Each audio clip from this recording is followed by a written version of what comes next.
नमस्कार। कैसे हैं आप सभी लोग। इस समय सबसे ज़्यादा परेशानी जो है आवारा पशुओं की है,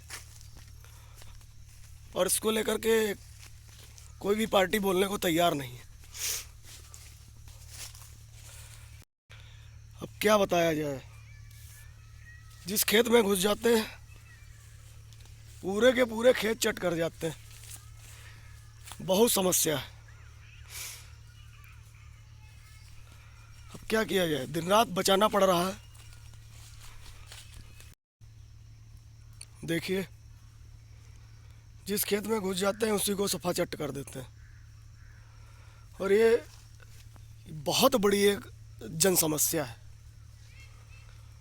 और इसको लेकर किसी भी प्रकार की कोई मंत्रणा नहीं हो रही है, ना कोई मैनिफेस्टो में इस चीज़ को रख रहा है। गौशालाएं जो बनाई गई हैं वो भी सही तरीके से सुचारू रूप से कार्य नहीं कर रही हैं। अब इसके लिए क्या किया जाए, समस्या तो है ही है, और पूरे उत्तर प्रदेश में इस प्रकार की समस्या है।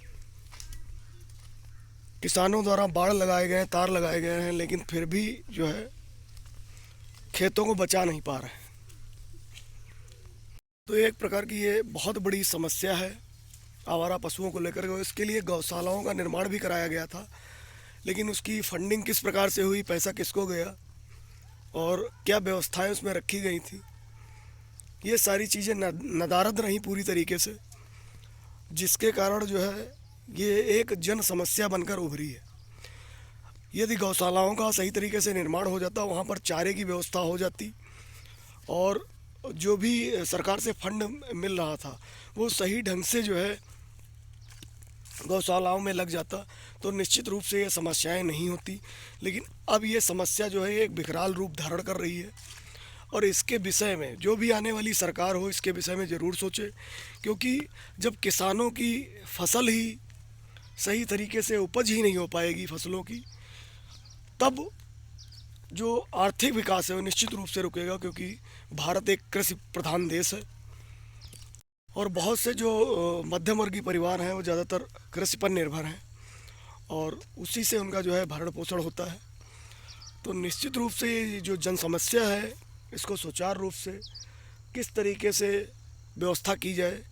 जो भी शासन में बैठे जो भी अफसर हैं वो निश्चित रूप से इसके विषय में और इसकी जो है कोई ना कोई काट जरूर निकालेंगे, और एक ऐसी व्यवस्था लाएंगे। जो आने वाली सरकार होगी निश्चित रूप से ऐसी व्यवस्था लाएगी कि भाई जो किसान है, लगभग 65% किसान हैं, और वो बहुत ज़्यादा पीड़ित हैं।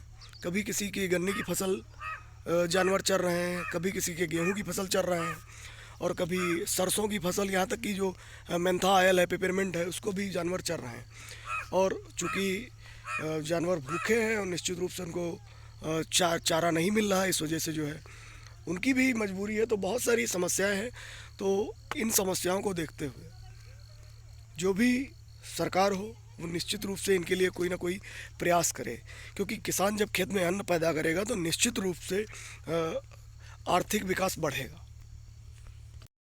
अगर मुझसे पूछा जाए कि भाई जानवरों की क्या व्यवस्था होनी चाहिए, तो मैं तो यही कहूँगा कि जितने भी जानवर गांव में बंधे हुए हैं, यानी जो पले हुए हैं, जिनको कृषक लोग पाले हुए हैं, उन जानवरों को चिन्हित करके और उनसे ना छोड़ने की अपील की जाए, पहली बात। और दूसरी बात, जो आवारा पशु हैं फिर इनका निदान किया जाए कि किस तरीके से इनकी व्यवस्था करनी है। लेकिन सबसे पहले जो भी जानवर जिसके यहाँ पले हैं वो ना छोड़े जाएं तो बेहतर है। और अगर आवारा पशु जो है कंट्रोल हो गए तो निश्चित रूप से किसानों की आय 2 गुनी नहीं 3 गुनी हो जाएगी। Thank you.